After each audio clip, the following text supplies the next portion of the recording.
विचार यहाँ पर हम सबके समक्ष रखें।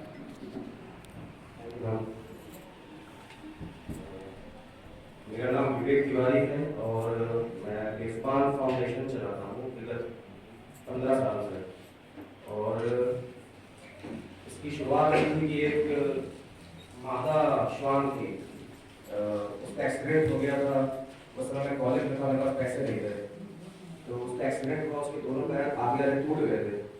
तो वो खिसक खिसक के हमारे घर के पास आ रही थी। फिर कुछ मोहल्ले के लोगों ने बताया कि अपने घर आना चाहती है। उसको लेके आए। मुझे ना डॉक्टर का पता था ना पैसे थे मेरे पास। डॉक्टर के पास लेके भी गया तो उन्होंने बता दिया कि दोनों पैर की सर्जरी तकरीबन 25,000 रुपये खर्च होंगे। तो मेरी हिम्मत नहीं पड़ी।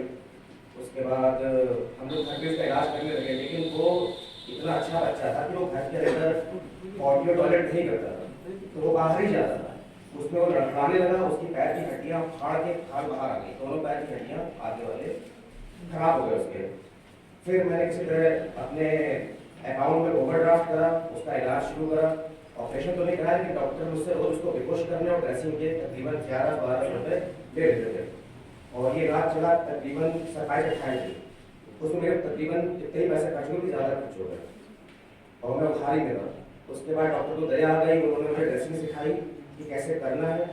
तब से मुझे कुछ सीखने को मिला और मैं धीरे धीरे आगे बढ़ने लगा।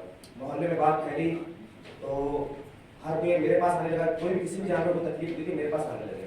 वहीं से सिलसिला शुरू हुआ और ये बढ़ते बढ़ते आज इतना बड़ा हो गया।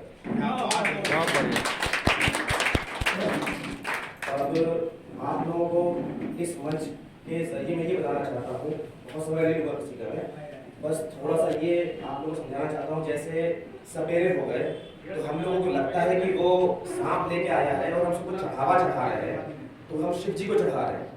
लेकिन वो शिव जी को नहीं जा रहा है, बल्कि जो सपेरा होता है वो बहुत ही धूर्त होता है। वो सांप जो है उसने उसके दांत तोड़ दिए होते हैं, उसकी विष की थैली निकालनी होती है। तो जो सांप है उसके जो विषतंत्र है वो दोबारा उग सकते हैं, लेकिन जो विष की थैली है वो दोबारा नहीं उगेगी। और अगर विष उसके अंदर नहीं है तो वो अपना शिकार पचा नहीं पाएगा, ना ही शिकार कर पाएगा। तो ये जो हम भगवान के लिए जो उसको चढ़ावा चढ़ा रहे हैं या जो हम सपेरे को दे रहे हैं, वो सिर्फ हमको नरक में पहुंचा रहा है। सांप बहुत धीमी और गंदी मौत मरता है, तकरीबन 2.5 महीने में मरेगा। क्या बात है, बहुत बड़ी। वो सांप ना दूध पीता है, पानी आप उसको पिला नहीं सकते हो। हमने कई सांप ऐसे रेस्क्यू करे हैं, उनको बचाने की कोशिश करी है, लेकिन सांप नहीं बचता। चाहे उसे आप कुछ भी खिला लो वो उगल देगा, क्योंकि जहर जैसे हमारे लिए थूक है हमारा, उनका जहर उनके लिए उनका थूक होता है, उसी से वो खाना पचा रहा है। जी ठीक है।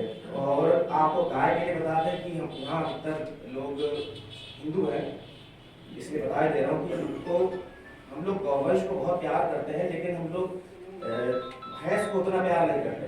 भैंस भी हमको दूध देती है, बकरी भी हमको दूध देती है, लेकिन माता सिर्फ हमारे लिए गौ माता ही है। और भैंस के साथ इतना दुर्व्यवहार होता है कि गाय तो चलो योगी जी की वजह से कटने को बची हुई है, लेकिन भैंस के संग वो भी नहीं हो पाता, क्योंकि भैंस दूध देगी उसका असर काटने के लिए भेज दिया जाता है, उसका बछड़ा तो छोटे पे ही भेज दिया जाता है। और गाय के साथ इतनी क्रूरता होती है कि जो भी आपके चट्टे चल रहे हैं वहाँ पर गाय के बछड़ा उससे 10 दिन का बछड़ा छोड़ दिया जाता है। 10 दिन बांधे रखते हैं, उसमें उसको दूध नहीं मिलता है और फिर छोड़ दिया जाता है। तो गाय के संग भी बहुत क्रूरता हो रही है, भैंस के साथ भी हो रही है। तो हम लोग ये कर सकते हैं कि हम लोग अगर गौवंश को प्यार करते हैं तो हम लोग दूध या कोई भी एक मिल्क प्रोडक्ट छोड़ दें, ताकि डेयरी इंडस्ट्री में जो इतना प्रेशर आ रहा है दूध देने के लिए, उसको ऑक्सीटोसिन के इंजेक्शन लगते हैं, उसको कृत्रिम गर्भाधान लगाया जाता है, बार-बार रेस होता है उसका, इन चीज़ों से दूर हट जाए, कुछ चीज़ें को छोड़नी पड़ेगी। तो बस इस मन से कहना चाहता था कि अगर हमको लगता है गौ से प्यार करते हैं तो उसके लिए कोई चीज़ छोड़ें।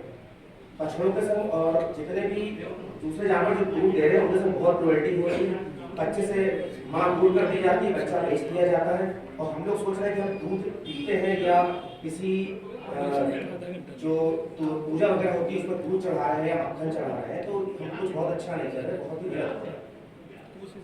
इसी के साथ मैं आगे चलता हूँ।